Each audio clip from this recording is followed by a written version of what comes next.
ಆ ಒಂದು 38 ತಿಂಗಳ ವೇತನ ಬಾಕಿಯನ್ನು ಪಡೆಯುವುದಕ್ಕೆ ಪ್ರತಿಯೊಬ್ಬ ಕಾರ್ಮಿಕರು ಕೂಡ ಅರ್ಹನಾಗಿರ್ತಾನೆ. ಸರ್ಕಾರಕ್ಕೆ ನಾನು ಒಂದು ವಿಷಯನ ಗಮನಕ್ಕೆ ತರೋದು ನಿಮ್ಮ ವಾಣಿ ಮೂಲಕ ಅಂದರೆ, ಇವತ್ತು ಸಾರಿಗೆ ವ್ಯವಸ್ಥೆ ಇದೆಯಲ್ಲ, ಸಾರಿಗೆ ವ್ಯವಸ್ಥೆಯ ವ್ಯಾಲ್ಯೂಸ್ನ ನಾವು ತಿಳ್ಕೊಬೇಕಾಗುತ್ತೆ. ಸಾರಿಗೆ ವ್ಯವಸ್ಥೆ ಸ್ತಬ್ಧ ಆಯಿತು ಅಂದರೆ ಇಡೀ ಸಾರ್ವಜನಿಕ ಜೀವನವೇ ಸ್ತಬ್ಧ ಆಗುತ್ತೆ. ಮುಂದಿನ ವೇತನ ಪರಿಷ್ಕರಣೆಯಲ್ಲಿ ನಮ್ಮ ವೇತನ ಸರ್ಕಾರಿ ನೌಕರರಿಗಿಂತ ವೇತನಕ್ಕಿಂತ ಜಾಸ್ತಿ ಆಗೋದ್ರಲ್ಲಿ ಖಂಡಿತ. ನಮಸ್ತೆ. ಸಮಸ್ತ ಸಾರಿಗೆ ನೌಕರರಲ್ಲಿ ವಿನಂತಿ.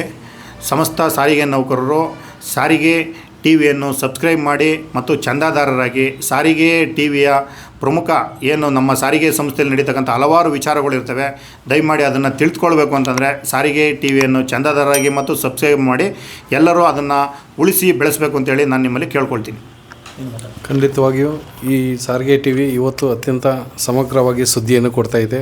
ದಯವಿಟ್ಟು ಎಲ್ಲ ನೌಕರು ಬಾಂಧವರಲ್ಲಿ ಎಲ್ಲ ಗ್ರೂಪ್ನ ವಿಶೇಷವಾಗಿ ಶೇರ್ ಮಾಡ್ತಾ ಇರ್ತಕ್ಕಂಥ ಮತ್ತು ಎಲ್ಲ ವಿಚಾರಗಳು ತಿಳಿಸ್ತಾ ಇರೋದನ್ನ ಇದನ್ನು ಶೇರ್ ಮಾಡಿ ಅತಿ ಹೆಚ್ಚಾಗಿ ಬೆಂಬಲಿಸಬೇಕಂತ ವಿನಂತಿ ಮಾಡ್ಕೊತಿದ್ವಿ. ಸಾರಿಗೆ ಟಿವಿಯನ್ನು ಆದಷ್ಟು ಚಂದಾದಾರರಾಗಿ ಆದಷ್ಟು ಎಲ್ಲ ವೀಕ್ಷಿಸಬೇಕಾಗಿ ವಿನಂತಿ.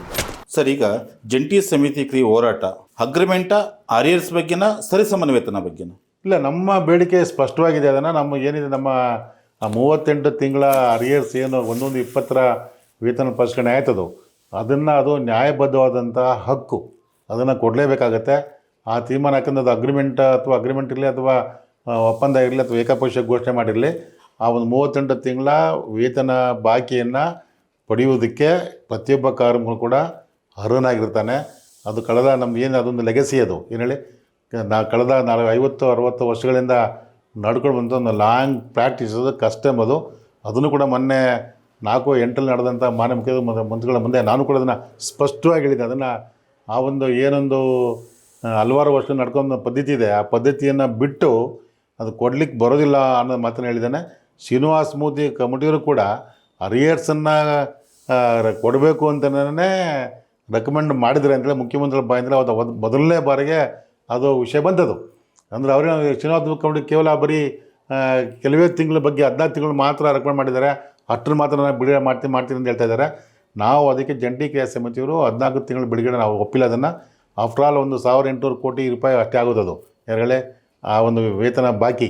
ಅದರೊಳಗೆ ಅವರು 14 ತಿಂಗಳಿಂದ 700 ಕೋಟಿ ಆಗುತ್ತೆ ಅಂತ ಏನೋ ಅವ್ರು ಲೆಕ್ಕಾಚಾರ ಮಾಡಿ ಕೊಟ್ಟಿದ್ದಾರೆ. ಇನ್ನೊಂದು 1,000 ಕೋಟಿ ಹಣವನ್ನು ಬಿಡುಗಡೆ ಮಾಡೋದಕ್ಕೆ ಸರ್ಕಾರಕ್ಕೆ ಏನು ಆಗೋದಕ್ಕೆ ಅಂಥ ಏನು ಹೊರೆ ಆಗೋದಿಲ್ಲ. ಯಾಕಂದರೆ ಇವತ್ತು ಸರಿಸುಮಾರು 4 ಲಕ್ಷ ಕೋಟಿ ಚಿಲ್ಲರೆ ಬಜೆಟನ್ನು ಹೊಂದಿರ್ತಕ್ಕಂಥ ದೊಡ್ಡ ರಾಜ್ಯ ಸರ್ಕಾರಕ್ಕೆ ಆ ಒಂದು 1,800 ಕೋಟಿ ಸಾರಿಗೆ ನೌಕರಿಗೆ ಬಿಡುಗಡೆ ಮಾಡೋದಕ್ಕೇನಿಲ್ಲ. ಇವತ್ತು ಸಾರಿಗೆ ಸಂಸ್ಥೆಗಳಿಗೆ ಸರ್ಕಾರವೂ ಕೂಡ ಸರಿಸುಮಾರು ಈ ಶಕ್ತಿ ಯೋಜನೆಗೆ ಅವರು ಹಣವನ್ನು ಬಿಡುಗಡೆ ಮಾಡಬೇಕಾಗತ್ತೆ. ಇವತ್ತು ಸರಿಸುಮಾರು ಇವತ್ತು 3,000 ಕೋಟಿ ರೂಪಾಯಿಗಳು ಇವತ್ತು ನಮ್ಮ ಸರ್ಕಾರ ಅದನ್ನು ಬಾಕಿ ಈ ಮೊನ್ನೆ ಕಳೆದ ತಿಂಗಳು ಬಾಕಿ ಇಟ್ಕೊಂಡಿದೆ. ಆ 3,000 ಕೋಟಿ ಹಣವನ್ನು ಬಿಡುಗಡೆ ಮಾಡಿಬಿಟ್ರೆ ಆ 1,800 ಕೋಟಿ ಕೂಡ ಅದು ಕೂಡ ಕೊಡಲಿಕ್ಕೆ ಸಾಧ್ಯತೆ ಆಗುತ್ತೆ ಸಾರಿಗೆ ಸಂಸ್ಥೆಗಳಿಗೆ. ಜೊತೆಗೆ ನಮ್ಮ ಈ ಒಂದು ಏನು 1/24 ಏನು ಜಾರಿಗೆ ಬರಬೇಕಾಗಿದೆ ವೇತನ ಪರಿಷ್ಕರಣೆ, ಅದನ್ನು ಕೂಡ ಒಳಗಡೆ ಸರಿಸುಮಾರು ವೇತನ ಪರಿಷ್ಕರಣೆ ಮಾಡಿಕೊಡೋದು ಅನುಕೂಲ ಆಗ್ತದಲ್ಲ. ಅಮೌಂಟ್ ಕೊಟ್ಟರೆ ಅದನ್ನು ವೇತನ 3,000 ಕೋಟಿ ಬಿಡುಗಡೆ ಮಾಡಿಬಿಟ್ರೆ ಸಾರಿಗೆ ಸಂಸ್ಥೆಗಳು ಯಾವುದು ಕೂಡ ಹೊರೆ ಇರೋದೇ ಇಲ್ಲ. ಸಾರಿಗೆ ಸಂಸ್ಥೆಗಳು ನಷ್ಟ ಇದೆ, ಅವ್ರಿಗೆ ಬರ್ಸೋಕ್ಕಾಗೋದಿಲ್ಲ ಅನ್ನೋ ಮಾತ್ರ ಪ್ರಶ್ನೆ ಉದ್ಭವ ಆಗೋದಿಲ್ವಲ್ಲ. ಅದು ಸರ್ಕಾರ ಮುಂದಕ್ಕೆ ಬರಬೇಕಾಗುತ್ತೆ. ಯಾಕೆಂದರೆ ಇವತ್ತು ಸರ್ಕಾರಕ್ಕೆ ನಾನು ಒಂದು ವಿಷಯನ ಗಮನಕ್ಕೆ ತರೋದು ನಿಮ್ಮ ವಾಣಿ ಮೂಲಕ ಅಂದರೆ, ಇವತ್ತು ಸಾರಿಗೆ ವ್ಯವಸ್ಥೆ ಇದೆಯಲ್ಲ, ಸಾರಿಗೆ ವ್ಯವಸ್ಥೆಯ ವ್ಯಾಲ್ಯೂಸ್ನ ಅವ್ರು ತಿಳ್ಕೊಬೇಕಾಗತ್ತೆ. ಅದರ ಕೊಡುಗೆ, ಸಾರಿಗೆ ವ್ಯವಸ್ಥೆಯ ಕೊಡುಗೆ ಇದೆಯಲ್ಲ, ಇದು ಸಮಾಜದ ಬೆಳವಣಿಗೆಗೆ ಆಗಲಿ ಅಥವಾ ಈ ದೇಶದ ಆರ್ಥಿಕ ಬೆಳವಣಿಗೆ ಆಗಲಿ, ಏನು ಎಲ್ಲ ಚಟುವಟಿಕೆ ಏನು ಎಲ್ಲ ನಿರಂತರ ಚಟುವಟಿಕೆ ಇಲ್ಲ, ಇದೊಂದು ಕೊಂಡಿ. ಇದು ಯಾವುದೇ ಒಂದು ಸಾಮಾಜಿಕ ಚಟುವಟಿಕೆ ಆಗಲಿ ಅಥವಾ ಆರ್ಥಿಕ ಚಟುವಟಿಕೆಗಳಿಗೆ ಮೂಲಭೂತವಾಗಿ ಕೊಂಡಿಯಾಗಿ ಕೆಲಸ ಮಾಡುವಂಥದ್ದೇ ಸಾರಿಗೆ ವ್ಯವಸ್ಥೆ. ಇದು ಸಾರಿಗೆ ವ್ಯವಸ್ಥೆ ಸ್ತಬ್ಧ ಆಯಿತು ಅಂದರೆ ಇಡೀ ಸಾರ್ವಜನಿಕ ಜೀವನವೇ ಸ್ತಬ್ಧ ಆಗುತ್ತೆ. ಅದನ್ನು ಸರ್ಕಾರ ಅರ್ಥಕೊಳ್ಬೇಕಾಗತ್ತೆ. ಅದ್ರ ವ್ಯಾಲ್ಯೂಸ್ ಏನಂದ್ರೆ ಸರ್ಕಾರ ಅರ್ಥ ಮಾಡ್ಕೊಳ್ಬೇಕಾಗತ್ತೆ. ಆ ವ್ಯಾಲ್ಯೂಸ್ ಬಗ್ಗೆ ಗಮನ ಕೊಡಬೇಕು ಅಂತ ನಾನು ಸರ್ಕಾರವನ್ನು ಕೊಡ್ತೇನೆ. ಆ ವ್ಯಾಲ್ಯೂಸ್ಗೆ ಕೊಡಲಿಕ್ಕೆ ನಿರಂತರವಾಗಿ ದಿನದ 24 ಗಂಟೆ ಕೆಲಸ ಮಾಡ್ತಾರಲ್ಲ ಸಾರಿಗೆ ನೌಕರರು, ಅವರ ಕೊಡುಗೆಯನ್ನು ಅವರು ಕಾಣಬೇಕಾಗತ್ತೆ. ಆ ಕೊಡುಗೆ ಬಗ್ಗೆ ಸಾರಿಗೆ ನೌಕರರ ನಿರಂತರವಾದ ಕೊಡುಗೆ ಏನಿದೆ, ಈ ಸಾರ್ವಜನಿಕರಿಗೆ ಆತ ಕೊಡೋ ಸೇವೆ, ಸಮಾಜದ ಬೆಳವಣಿಗೆಗೆ, ಈ ದೇಶದ ಆರ್ಥಿಕ ಬೆಳವಣಿಗೆಗೆ ಏನು ಅವರು ಕೊಡುಗೆ ಇದೆಯಲ್ಲ, ಆ ಕೊಡುಗೆ ಬಗ್ಗೆ ಯಾವುದೋ ನಿಷ್ಕಾಳಜಿ ಒಂದು ಸರಿಯಲ್ಲ ಸರ್ಕಾರ. ಅವ್ರು ಕೊಡಬೇಕು, ನ್ಯಾಯಬದ್ಧವಾಗಿ ಕೇಳ್ತಿದ್ದೇವೆ. ಏನು ಇವತ್ತು ಡಿಸ್ಪ್ಯಾರಿಟಿ ಏನು ಹೇಳ್ತಾರೆ ಅದನ್ನು ನಮ್ಮ ಈ ಸಮಾನ ವೇತನ ಏನು ಹೇಳ್ತಾರೆ, ಸಮಾನ ವೇತನ ನಾವು ಯಾವ್ದಕ್ಕೆ ಕೇಳ್ತೀವಿ ಅಂದರೆ, ಸಮಾನ ವೇತನ ಬರೀ ಕೇವಲ ವೇತನಕ್ಕಾಗಿ ಅಲ್ಲ, ಒಂದು ಡಿಸ್ಪ್ಯಾರಿಟಿ ಅಂತ ಏನೇನು ಕರಿತೀವಿ ನೋಡಿ. ಏನಿಲ್ಲ, ಇವತ್ತು ಸಮಾಜದಲ್ಲಿ ಯಾವುದೋ ಒಂದು ತಾರತಮ್ಯ ಇರಬಾರ್ದು. ಒಬ್ಬ ನೌಕರ ಅಂದರೆ ನೌಕರ, ಕಾರ್ಮಿಕ ಅಂದರೆ ಕಾರ್ಮಿಕ, ಅವ್ನು ಎಲ್ಲೇ ಕೆಲಸ ಮಾಡಲಿ, ಒಬ್ಬ ಕಾರ್ಮಿಕನ ಮತ್ತು ಇನ್ನೊಬ್ಬ ಕಾರ್ಮಿಕ ನಡುವೆ ಯಾವುದೇ ರೀತಿ ತಾರತಮ್ಯ ಇರಬಾರ್ದು. ಅದು ಅಥವಾ ಅವನು ಸಮಾಜದಲ್ಲಿ ಏನು ಅವನು ಉಳ್ಕೊಳ್ಬೇಕಾಗತ್ತೆ, ಸಮಾಜದ ಆಗು ಹೋಗಳ ಬಗ್ಗೆ ಅವನೇನು ತನ್ನ ಜೀವನವನ್ನು ಸುಗಮ ನಡೆಸ್ಕೊಳ್ಬೇಕಾಗತ್ತೆ. ಆ ಸುಗಮವಾಗಿ ನಡೆಸ್ಕೊಳ್ಳೋದಕ್ಕೆ ಯಾವುದೇ ರೀತಿಯ ತಾರತಮ್ಯ ತಾರತಮ್ಯನ ಹೋಗಲಾಡಿಸ್ಬೇಕು ಅನ್ನೋದು ಮೂಲ ತತ್ವ. ಸರಿಸಮಾನ ವೇತನ. ಹೌದು, ಸರಿಸಮಾನ ವೇತನ ಬರೀ ಅವ್ರು 1000 ರೂಪಾಯಿ ಕೊಡ್ತಾರೆ, ನನಗೂ 1000 ಕೊಡು, ಇನ್ನು IT ಬಿಡಿಗೆ ಅವನು ಕೊಡು ಅಂತಲ್ಲ. ಸಮಾಜದಲ್ಲಿ ಯಾವುದೇ ಒಬ್ಬ ಸಮಾಜದಲ್ಲಿ ಕೆಲಸ ಮಾಡೋಂಥ ನೌಕರನಲ್ಲಿ ಯಾವುದೇ ರೀತಿಯ ತಾರತಮ್ಯ ಇರಬಾರ್ದು. ತಾರತಮ್ಯ ನಾನು ಕಂಡಕ್ಟರ್ ಒಂದೇ, ಡ್ರೈವರ್ ಒಂದೇ, ಮೆಕ್ಯಾನಿಕ್ ಒಂದೇ, ಯಾರಿಗೂ ಎಲ್ಲೇ ಇರಲಿ, ಯಾರೊಬ್ಬ ಸರ್ಕಾರಿ ನೌಕರನಾಗಲಿ, ಸಾರಿಗೆ ನೌಕರನಾಗಲಿ, ಇಂಥ ಕಾರ್ಖಾನೆ ಕೆಲಸ ಮಾಡೋ ನೌಕರನಾಗಲಿ, ಸಮಾಜದಲ್ಲಿ ಯಾವುದೇ ರೀತಿಯ ತಾರತಮ್ಯ ಅಂತ ಇಲ್ಲದೇ ನೋಡ್ಕೊಳ್ಳೋ ಜವಾಬ್ದಾರಿ ಸರ್ಕಾರದ್ದು.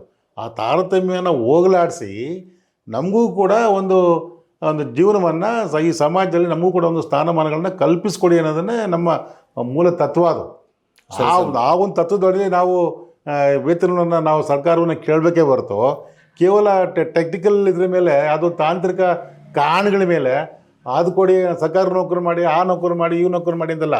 ನಾಳೆ ಸರ್ಕಾರಿ ನೌಕರನಾಗಿ ವೇತನ ಅಲ್ಲೂ ಕೂಡ ಕಡಿಮೆ ಆದರೆ ನೀವು ಜೀವನ ಸಾಗಿಸೋದಕ್ಕೆ ವೇತನ ಕೇಳ್ತೀರಾ, ಅಥವಾ ಸರ್ಕಾರಿ ನೌಕರು ಆಗಬೇಕು ಅಂತ ಕೇಳ್ತೀರಾ? ಈ ಸರ್ಕಾರಿ ನೌಕರು ಕೂಡ ಅವರು ಕೂಡ ಸಂಬಳ ಅವ್ರು ಪ್ರತಿ ವರ್ಷ ಅದಕ್ಕೆ ಅವರು 5 ವರ್ಷದ 4 ವರ್ಷಕ್ಕೆ ಸಂಬಳ ಜಾಸ್ತಿ ಹಾಕೊಂಡು ಕೇಳ್ತಾರೆ.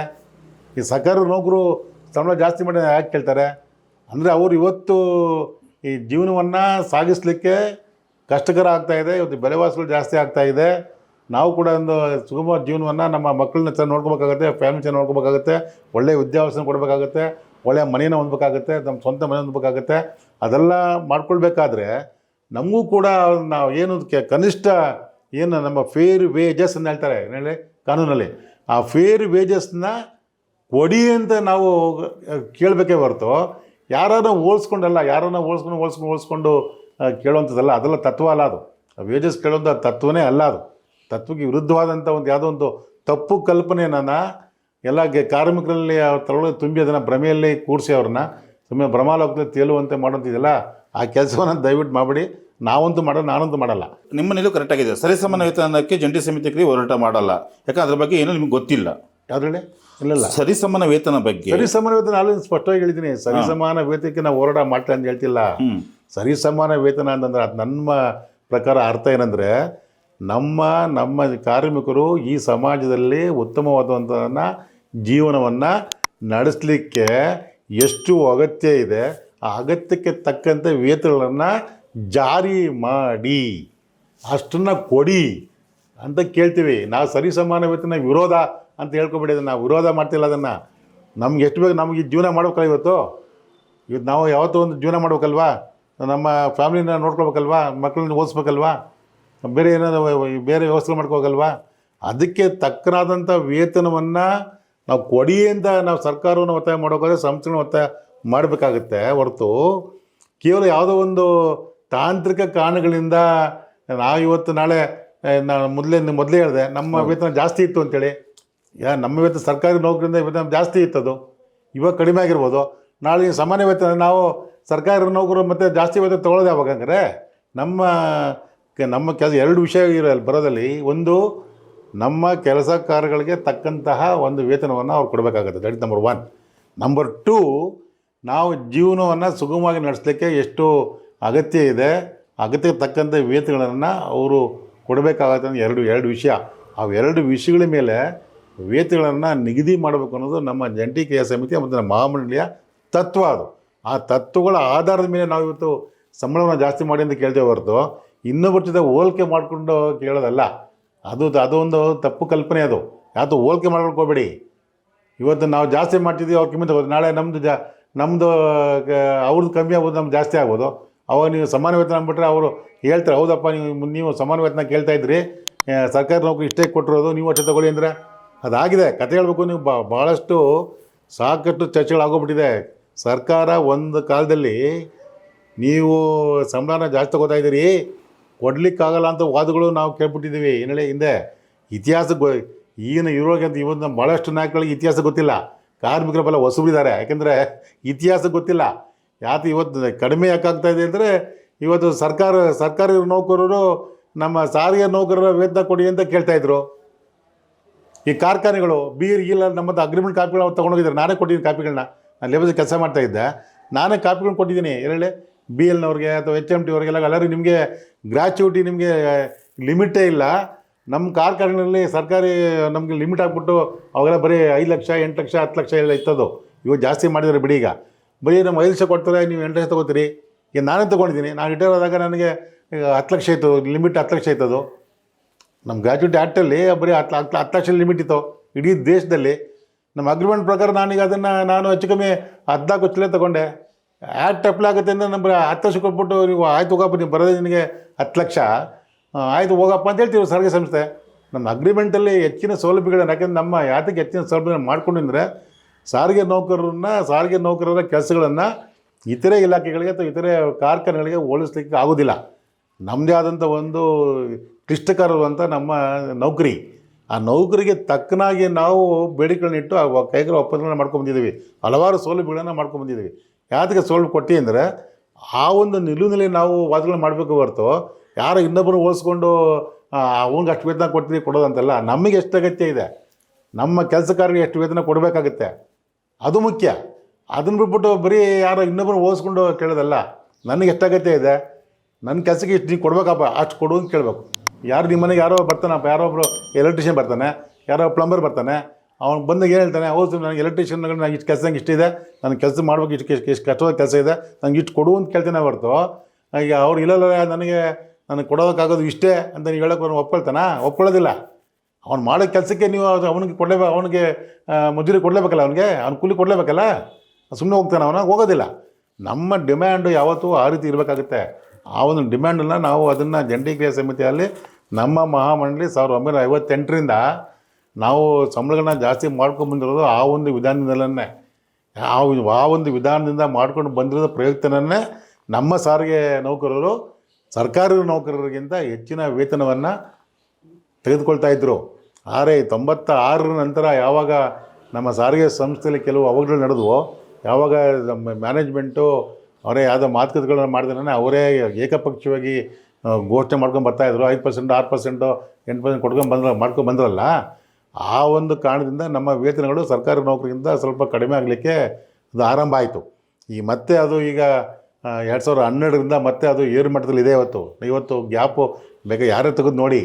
ಅವತ್ತು 12ಕ್ಕಿಂತ ಮುಂಚೆ ಎಷ್ಟು ನಮ್ಮ ನೌಕರು ಅವ್ರ ನೌಕರಿಗೆ ಸಾರಿಗೆ ನೌಕರು ಸರ್ಕಾರಿ ನೌಕರು ಏನು ವೇತನ ಡಿಫ್ರೆನ್ಸ್ ಇತ್ತು, ಇವತ್ತು ಅಂತರ ಕಡಿಮೆ ಆಗ್ತಾಯಿದೆ. 12ರ ನಂತರ ಕಡಿಮೆ ಆಗ್ತಾ ಬರ್ತಾಯಿದೆ. ಅದು ಮುಂದಿನ ಇದೇ ರೀತಿ ನಾವು ಮುಂದುವರ್ಸ್ಕೊಂಡು ಹೋದರೆ ಖಂಡಿತವಾಗಿಯೂ ಮುಂದಿನ ವೇತನ ಪರಿಷ್ಕರಣೆಯಲ್ಲಿ ನಮ್ಮ ವೇತನ ಸರ್ಕಾರಿ ನೌಕರರಿಗಿಂತ ವೇತನಕ್ಕಿಂತ ಜಾಸ್ತಿ ಆಗೋದ್ರಲ್ಲಿ ಖಂಡಿತ.